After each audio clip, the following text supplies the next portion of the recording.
Welcome back to the Bear Right Trail Pod.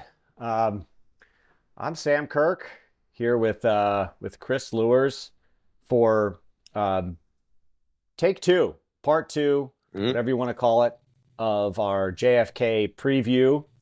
And I just wanted to touch on a few things before we get started with tonight's episode, tonight's preview.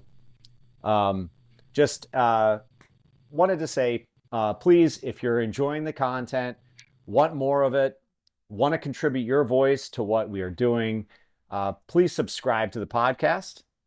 Write a comment, leave a review, and follow us at Bear Right Trail Team on Instagram. This will really help us grow, reach out to more people, the people who want to see what we're doing. Um, and that's what we're going to ask of you. If you can do that, please do. Chris, Mm, second time around yeah, here. yeah.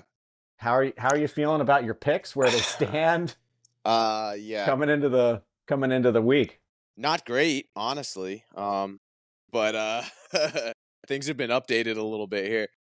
Yeah, me neither. Yeah, yeah, yeah. I mean, yeah, no, not good, not good at all. But no, man. Yeah, second that sentiment, Sam. It's been fun. This is the I guess fifth episode here, which is third or fourth that I've been a part of, I I think it might guess, be and the. I think this might the be our sixth, sixth. the Yeah, sixth, yeah.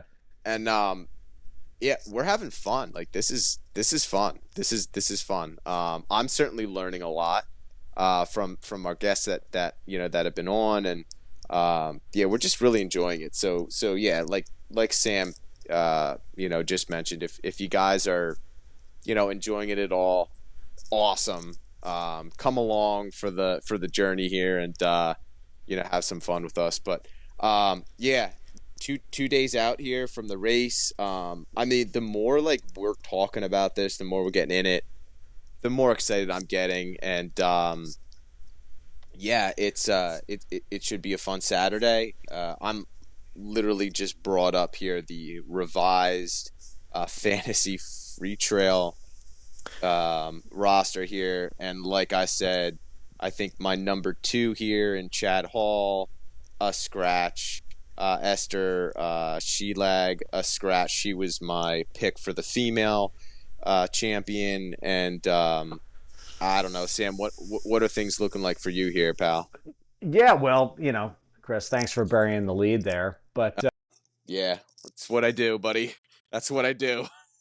That's yeah, yeah. Well, we're gonna get into that. Yeah, we want to get into these. There's some notable scratches here for sure. We were anticipating some people being added to this list that didn't really come about. But yeah, so we wanted to just set a little bit of a trail map here, if you will, for the episode, and just to let you know what we're going to be bringing to you here on this episode that will hopefully be a little bit of a companion for people's drives down to Hagerstown and Boonesboro in order to fill some of those miles on the trip down and set those intentions for race day and things like that. So trail map for this episode, we are going to start going over those scratches, those storylines, maybe a little bit of information that we pulled in from other areas, things like that, and hopefully some places that you can go to. We learned about some new resources and things like that we're gonna let you know about. And so if you're still trying to fill out those fantasy teams and things like that, that should be helpful. Or still planning your race and trying to decide when you want to be hitting certain areas and things like that, and to meet your own goals and things like that. Um, yeah. so we'll be moving through that.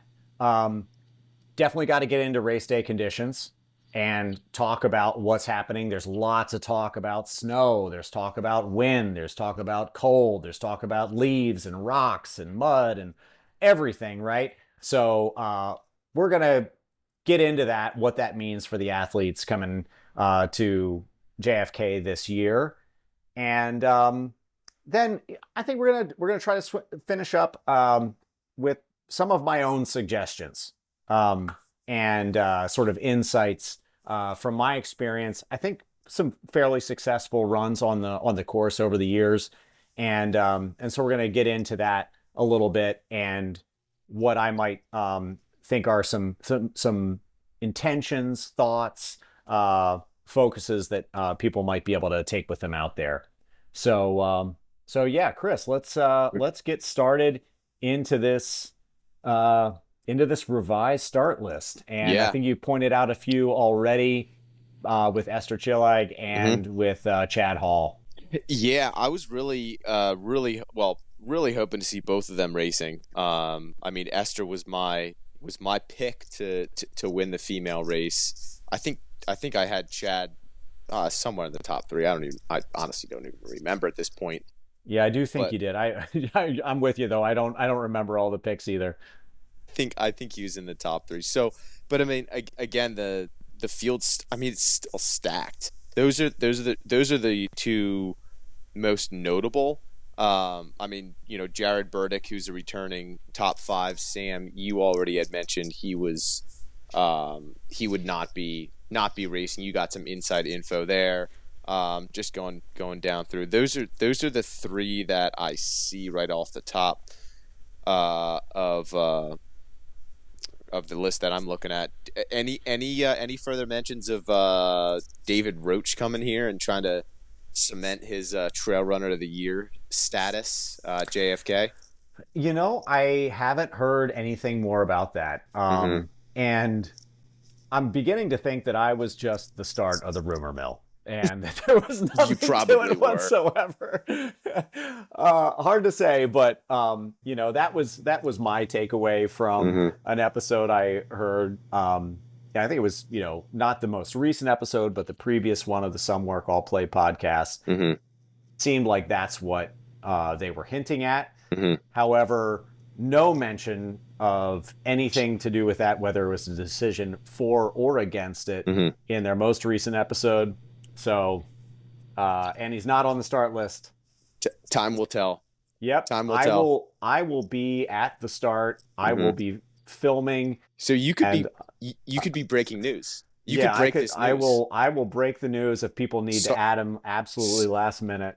sorry, Finn Melanson. Sorry, Dylan Bowman. Yeah. Sam Kirk's got breaking news.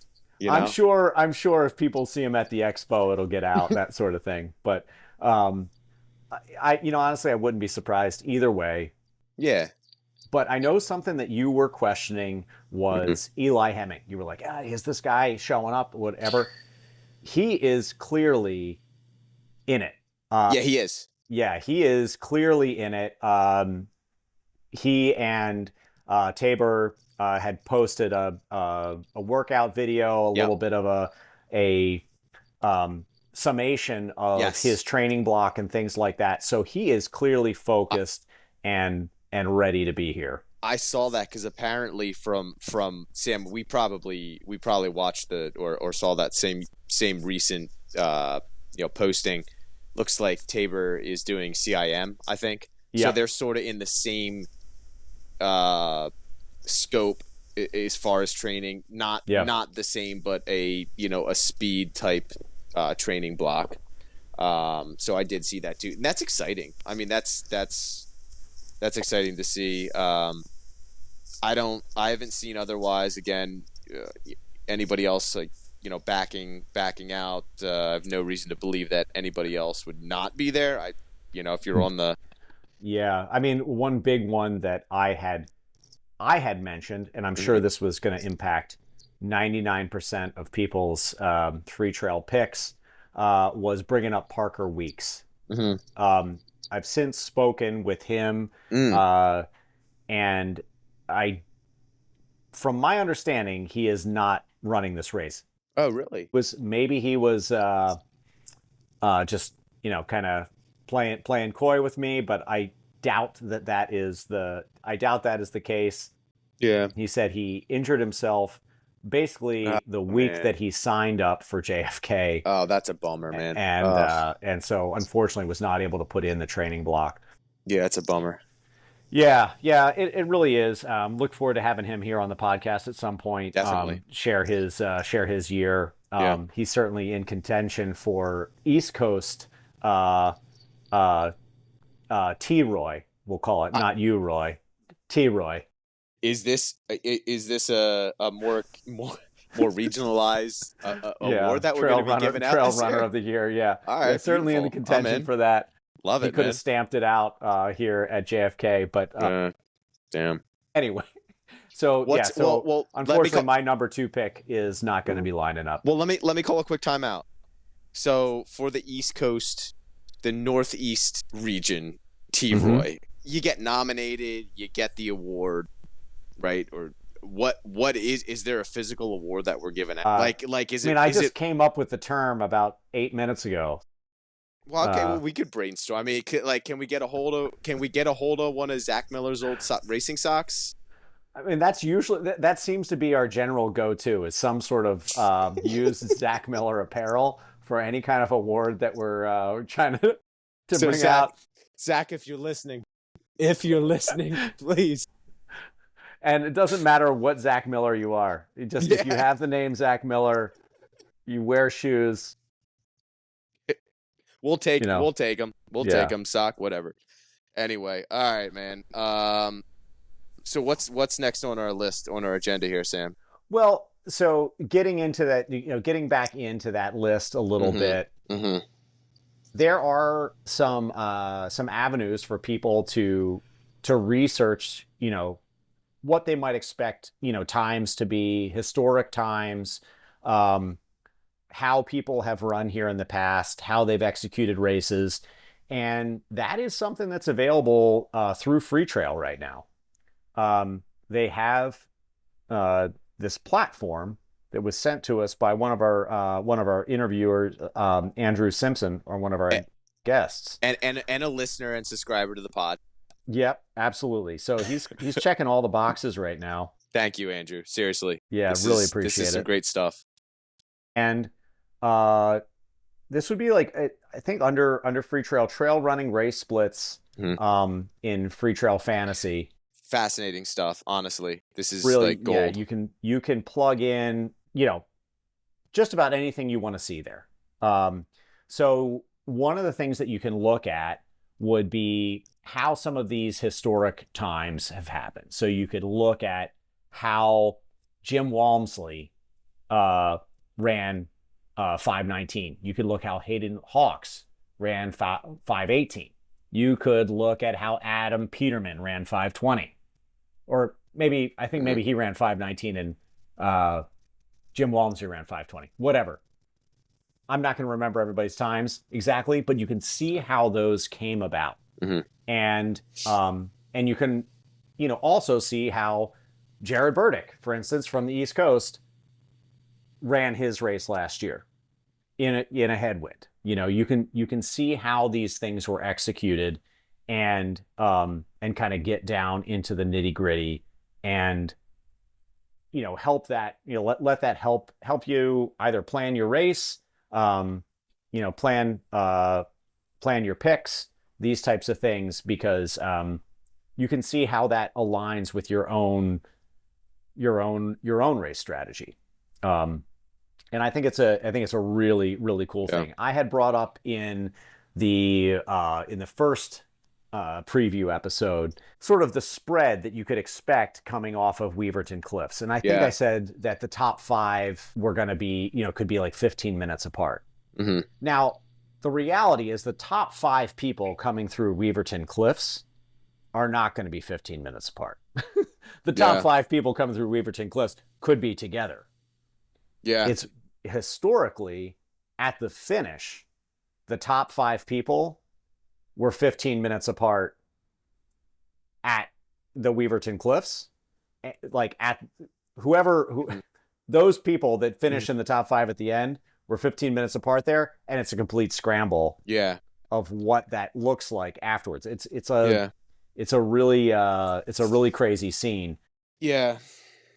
So you can Yes, see how each person has executed their races. yes, Sam. It is really interesting, and the reason why, and again, that's such a turning point, or could be a pivotal point in the race, right? Race strategy wise, um, again, going back to, these records are back, I think for 2016, back through 2016. But if you're paging down here, yeah, I apologize. I'm sort of stumbling a bit. I'm looking through these right now, and you see some really quick times, some 5:40 ish times here. I'm looking at two, just as an example, right? Sort of to back up or cement what your point, Sam. In 2019, it looks like Zach Bitter and Luke Paulson came through Weaverton, off the AT at just under 2 hours, Mm-hmm. 159 and change, and they both finished in 5:44. So you have that's like these guys are, and maybe they were slower through that area for whatever reason, but my guess is they had this preconceived race strategy. Hey, we are going to keep it steady. We're going to get through the AT, and then we're going to get to that trail, and we're going to go like a bat out of hell. Because the splits after that on the canal through the rest of the and to finish the 8.5 miles on the road. I mean, they were flying, man, to get those to achieve those times. But again, that's why this race is so fascinating, is because you have like this 50-mile race that is separated into these chunks. There are multiple races in this race, and to see these splits, I mean, yeah, I'm a complete nerd when it comes to race strategy. But so looking through these splits is gold, and again, it can really help, especially some of these guys that are gunning for maybe a podium, a top 10 finish here. You can base your race strategy off these times. Yeah, it's really fascinating to see this. Yeah, I do think at the top end, it sort of does depend on what you're going for. Mm-hmm. Are you going to really focus on your own race, trying to get the most out of your training, out of yourself, and are you gonna trust that? Yeah. Um, or for a lot of people, are you going to try to push to hang with somebody and overreach? And that's where a lot of the attrition comes from Mm-hmm. at JFK, because it is somewhat easy to do that. The Yeah. the Appalachian Trail section is not overly technical. Mm-hmm. You can run with people for a pretty long time here, Yeah. but 35 miles in, you're done. And so those people that maybe were looking at, in reality, could compete for a top five, were start gunning for the win, and then they're not finishing. Yeah. And there are a lot of people that fit into that category. There are a lot of people who do that, who are Yeah. very capable of that kind of a finish here, but because of how they execute the race, don't end up with it. And hey, like I'm not trying to judge that or anything. It's just a reality of the way the racing happens Yeah. out there. So I mean, and I think there are a couple of things that can affect that. We want to talk a little bit, like as we said, a little bit about the race Yeah. conditions, what people are going to expect out there on race day. So there's been some talk about maybe there's going to be some snow on the course, maybe a little slush. It's going to be wet, little mucky. Um, uh, I'm guessing it's not going to be. No, I don't think so. I think I don't there think might so. be some snow that comes down, but I don't I expect don't it to think so. be. If it's even sticking around at all, I don't expect it to be making Yeah. any impact I on the trail. I don't think there's going to be anything significant. I mean, wet leaves. So you can look at it two ways. I mean, if you've been running trails for a year, right, for one calendar year, you have run on in the Northeast, right? You have run on leaf covered trails, rocks, uh, you know, these gold or these landmines, if you will, right, where you're stepping on what you think might be solid ground, and whoops, it might, it's not what you thought it was. So yeah, you certainly have to watch your step, but at the same time, right, when you have a light rainfall or a dew or something that's compacting these leaves, something that's you're able to see the contours of the terrain a little bit better. So depending on the footwear, if you're wearing something you're comfortable with that's going to give you traction, i.e. your most comfortable uh, trail shoes with some good lugs, some good traction, a little light rain might actually benefit you on the AT. Now, I've not run the race, but it seems like that might lend to possibly quicker times on the AT. Sam, am I off base here? What do you think? You've run the race. I don't think that there's going to be a whole lot of effect Yeah. on times on the AT. I think the only thing that really would affect that would be because this course sheds water pretty well. It's Okay. mostly ridgeline running, so you're not Mm-hmm. getting into muddy sections, stuff like that. It is Yeah. not. You're not gonna see mud on this course Mm-hmm. in any Mm-hmm. substantial amount, Yeah. right? So the only thing that could really impact it is snow and ice, and you're Okay. not gonna. There's no way there's gonna be ice. It's not gonna be down into the freezing No. temperatures. So there's not gonna be ice. I don't think there's gonna be snow in any. There could be a little bit here and there, but it's not going to be snow. But And go ahead. Go ahead. I mean, this is Finish it my up. this is Yeah. my this is my thoughts. Okay.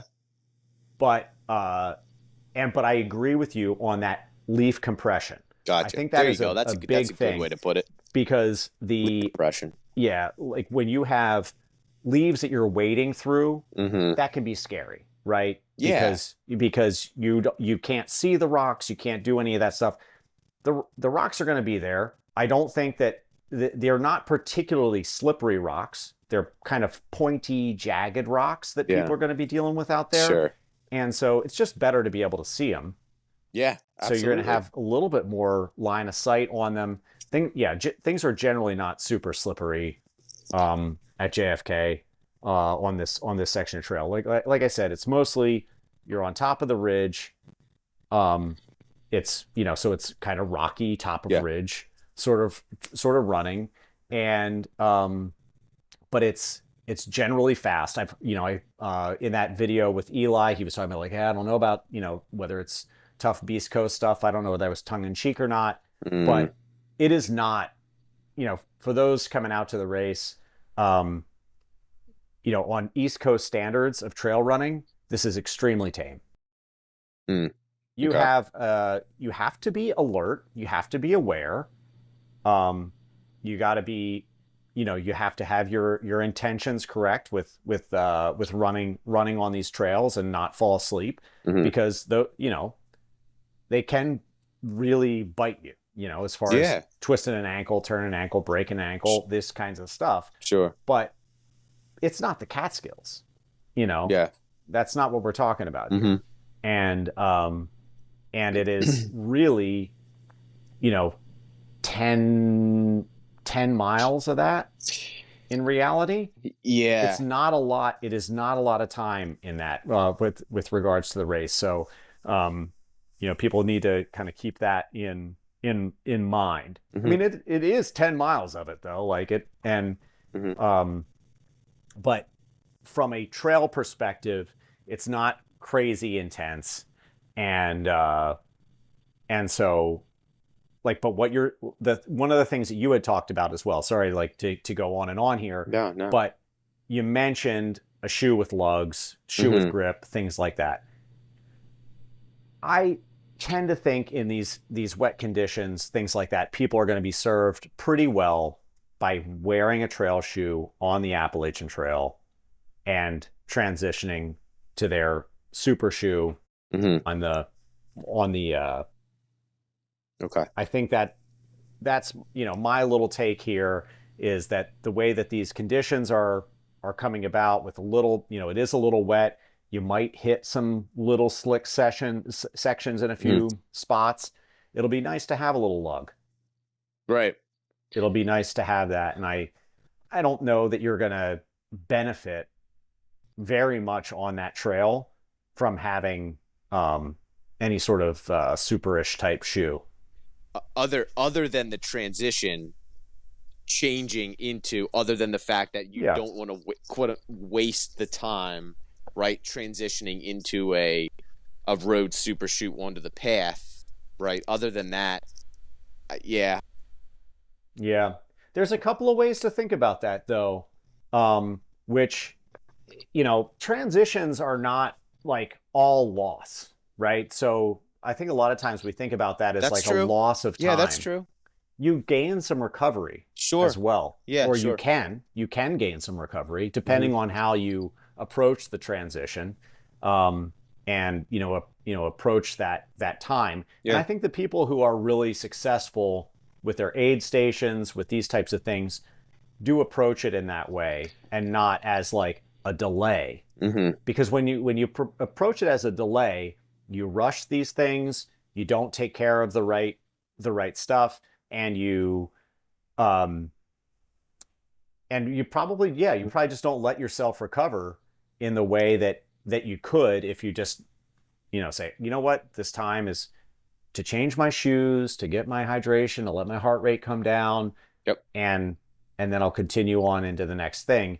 And I might, that's hard to do. It's good. It's an Yeah. intense environment. You come down there and everybody's going through their transitions and things like that. And you see, people running through, and you didn't realize these people were behind you. Now they're passing you, and like all this kind of stuff's going on.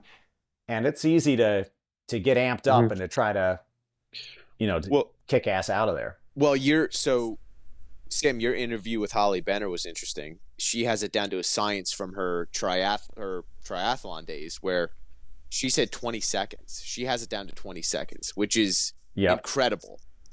And that's years and years of doing that and perfecting that, because in triathlon, those seconds really, really matter. Not that they don't in trail, but you can, like you said, you can recover. I think a little bit in a different way. But something else you brought up, mentally too, right? If you are changing into a shoe that you feel just like you're floating on that tow path, and to and through the 8.5 miles on the road, that's gold too. That mentality and that confidence that you have. Let's just say, I mean, we're not all ex pro triathletes here. Let's just say it takes you a minute or a minute and a half. That mentality, that mental boost that you get from changing into a shoe that you feel so comfortable in, I think, to your point, yeah, that could be enough, especially later on the 26 miles, the 23rd, 24th mile on that tow path, that first, what is it, mile up the road, right portion of the hill. Knowing that you're confident in those shoes can help you, maybe get through that funk, or that block, or that low point that you're in. So I think that could pay dividends as well. Going back to conditions, Sam, when you're off the AT, getting onto the canal, and I think especially this would ring true for the canal. I would assume that at least the condition, the weather condition that you would be up against more than anything would be a headwind. Am I right about that? Yeah, so the reports are showing something in the area of a 20 mile per hour headwind out of the Whoa! northwest. Holy cow! Okay. Yeah. So that's what's expected for Saturday. So that's going to have a couple of different effects. On the canal path, it's not super Mm, perceivable, mm-hmm. right? So you're mostly covered. It doesn't feel like you've got a huge headwind. But I was thinking about this earlier today and how to kind of describe, the difference between the kind of headwind that you're going to feel on the canal path and like how that's different than headwind when you're out on the road. So the headwind on the canal path is kind of like if you're running on a treadmill Mm-hmm. and there's somebody standing in front of you and they've got two fingers on your chest and they're just pressing on your chest a little bit, Okay. right? But they're doing that for 3 hours. Has that been is this your has that been your training going into JFK? That's pretty specific. But I'm number one, I'm not racing JFK this year. But No, like in the that's how I past. would In the describe it. past. Yeah. It's almost imperceivable, right? It's just like it's not like extra wind in your ears. It's not Mm-hmm. all this stuff going by, but it's just like this little bit of extra pressure Yeah. on you for a long period of time. Mm. And and and so it's just a little bit extra. Yeah. And that's the kind of sneaky thing about the headwind on the canal. Yeah. Yeah. You're going to notice the headwind on the road. Sure. Right. It hits you. It'll like if there's headwind out there, it hits you. And from a strategy standpoint, if you are running on fumes and falling apart when you hit that road section, um, good luck. Wow. Yeah. That's tough. Yeah. Wow. Yeah, a lot to think of. A lot to think of there. I think wind is, I would assume, is probably the element that you're going to be up against the most. But um, I do think it's going to be the thing that is most impactful to yeah, people on race day. Um, the temperatures seem to be in a really kind of ideal place. yeah, yeah. I was looking at that too, Sam. It looks like pretty much 40 degrees at start, uh, up into really 50 max there. So Mm-hmm. pretty ideal. Pretty Yeah, ideal for a race. So what do yeah, we got next here, man? yeah. Well, I think the only thing here is I wanted to offer a lot of unsolicited advice Mm-hmm. to our audience here Mm-hmm. at this point. Um, I've had multiple conversations with either past Mm-hmm. runners of the event, Mm-hmm. the people getting into it now, and then I also have my own experience over the Yeah. past several years, and I think I've had some pretty good results. You Given my have. preparation You have. uh, for a couple of years, and so I just wanted to share some of those experiences and kind of takeaways that I thought might be helpful to people, and you know kind of share some of those. So if you don't mind, that's what that's Sam, what I plan to do. I actually have a couple questions that I don't think I've asked you on your past JFK races, Okay. especially the two. So you've broken sub six twice or once? Well, it depends on how you think about it. We can get into that a little bit, but Okay, officially once, yeah. once. Okay, so I mean, a very strong race, in a very strong race. Sub six there is cruising, man. Um, I have a couple questions, right? Specifically, on that year, right? That you broke six. Do you Okay. want me to? Do you want me to ask that after you give a sort of a No, let's some start there. advice? Maybe that'll help Okay. us move into it. Yeah. So first and foremost, the 555, 550, 555. Yeah, Okay, 555. Yeah. 555. Did you change shoes? Right? Yes. You did change shoes. Okay, so Hmm. what did you start with and what did you then change into? And why? And why? What was your thought process? Pretty sure. That would have been what year was that? Was it 2022? 2022. Yeah, that would have been Hoka 2022. Hoka 2022. the original Hoka Tecton Okay. into the original Endorphin Pro. Oh, nice. Nice. Okay. Yeah. So how did that transition look? Like, is that something that you actively practiced, or or were you like, you know what, I'm gonna toss these aside, get into the endorphin pros as quick as I can. Like, what did that? I don't remember too much of Yeah. that. Yeah, I dropped the vest. Yep. I think I had a chair set up. Okay. Um, you know, I probably I think I stepped on the chair. I didn't sit down, but I used it Yeah. as like Yeah. a stool sort Sure. of Yep. to set up my shoes. Transitioned to handhelds and was out of there. Nice. Okay. All Yeah. right. Second question here. What did your nutrition look like? Were you carrying hand? Well, obviously you just alluded to that, but what'd your nutrition look like? Oh, dude, I was doing 180 calories an hour. Yeah. 180 calories an hour, purely on awesome sauce. So No, wait, were you really? No, it were was you? probably awesome sauce. Yeah. Listen, So who knows? You know what? Some Okay. some amount of So calories. I made that. Listen, Sam, I made that mistake for 3 years in a row. So all right. So I'm I right. don't I'm know. right there with you, pal. Yeah, yeah. All There's right. a lot of awesome sauce for a couple of years. Yeah, I know. I made that same Yeah. mistake. All right. Well, I'm gonna let you sort of have the floor here, and why don't you go through sort of some of the things that worked for you, maybe some advice. Hey, awesome sauce worked pretty well. I don't know. I'm just saying, like, just like I, hear no evil, see no evil. You know? I'm not saying it didn't work well, but I'm wondering, right, if something else would have worked better. I don't I don't know. know. You just don't know. Look, our good friend Josh Finger, Yeah. he's feeling with awesome sauce on Is Saturday. wait, is he really? Yeah, Well, I'll you drop. know. I got a whole I got a whole bag of it. So I'll drop that off to you. You can have at it. Yeah, expiration be damned. Um, Yeah, yeah. That's a whole nother so story. Anyway.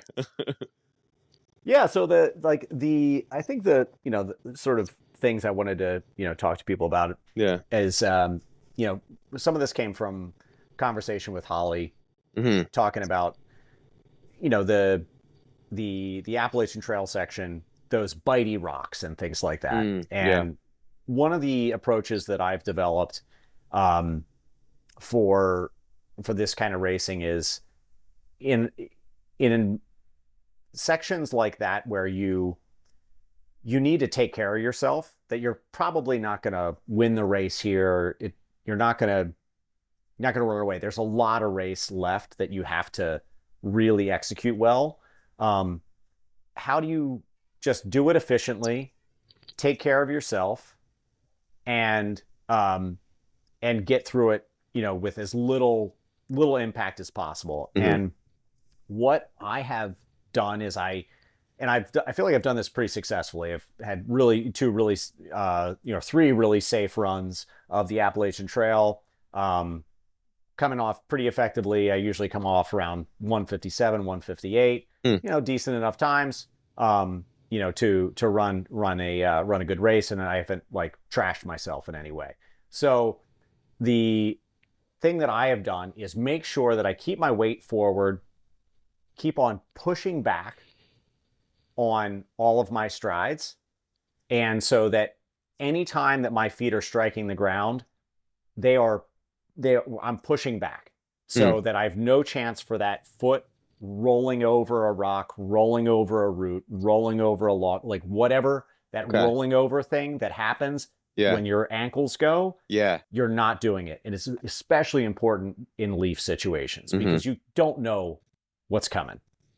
But if your foot is always kind of hitting back, or at least that's like your intention, you have so much less roll. You protect your ankles and you protect your hamstrings a little bit too, because you like engage your glutes a little bit more, and it helps you to not like overrun. because that's the other challenge that people have along the trails is like trying to keep up, overrun a little bit, and that can really blow you up. In the first year that I raced JFK, I was having a great day. Honestly, probably chances are that would have been my best time. Hmm. Was my first time out. I was running with another East Coast runner, Corey Keene. We had come up the climb together. We're just chatting. We were really, I don't know, we were like getting deep. Nice. It was like a really great Yeah. great time. I was Yeah. like, we were connecting Yep. and just in a great flow. And I made a wrong turn. Oh man. Like just I don't know how it happened. We like coming down is like mile 7 or 8, something like that. I don't remember exactly, but I just followed the blaze. I thought I was heading in the right direction, and we like head down, and then we just realize there's like Oh three, four man. of us down at the bottom of Oh this no. descent. And we're like, shit, like these aren't the right color markers anymore. There's no footprints. There's nothing. And Uh, Sam, this is like an hour, well, or yeah, about an 50 hour in. minutes, hour into the race. Yeah, something like So that. it's still, the sun's rising, but Oh, it's it's up. still It's up. Yeah, we're up. yeah, okay. Yeah, no, there's no Okay. issues with visibility, nothing like Okay. that. But we come up out, or we turn around, and Corey and a couple other guys, they like drill it. Mm. They Oh my drilled it. God. They drilled it up out of Yeah. there. I mean, everybody freaked out. Yeah. Everybody freaked out. Like we're off course. We get back on course. Like we turn around a bunch of people that had actually been going the wrong direction, Oof. but they take off. And I remember just thinking to myself at the time, I was like, you're not getting that all back right now. Mm-mm. Whatever, 12 minutes. I don't know what it was exactly, but we were off course for a pretty long time. And um, but I had set the right intention for myself for that day. That was just like, you know what? No, you're not going to get this all back right. There's a lot of race left, and of the people that went off course, I'm pretty sure, like with that little group, I'm pretty sure I was the only one that finished. No way. Get out. And it's not Wow. because people weren't capable of finishing or Yeah. things like that, but I think um, that that mindset, kind of trusting yourself, just sticking with the day, sticking with the race, not feeling like you have to Hmm. stick with whatever person is right there, or um, adhere to some certain time and things along those lines will serve people well, because JFK feels like it needs to be like you hit this time, you hit this split, you hit this stuff, and that's how you get there. But people do it all different ways. People hit all different splits, and Hmm. it doesn't it's not all about being 6:15 every mile Yeah. on the path. Like Well, it's not all about that. that's tough. I mean, that can break you mentally and physically pretty quickly if you don't Yeah, stay within yourself, you know, yeah, pretty quickly. yeah. Wow. Well, yeah, continue on. Yeah, for sure. I mean, so that's what I mean. My general thought on the AT is that I would tell people wear a trail shoe if that would be my play it safe. Wear a trail shoe. Um, Use that transition once you get down the Weaverton Cliffs to recharge, to regenerate. It doesn't. You don't have to have a 20-second shoe change. You know, Yeah. Holly Benner is going to be able to do that because she's practiced at it, and she can use that extra time to recover. Yeah. Like she has that shoe change down, so she can use a little bit more time to give herself Right. a little bit more recovery, to Right. get herself a little bit more relaxed, and Sure. that benefits her. But take that moment, let yourself recharge, and don't feel like you got to charge out of the gates into the canal path, because that's going to do itself on its own. Yeah. So you basically just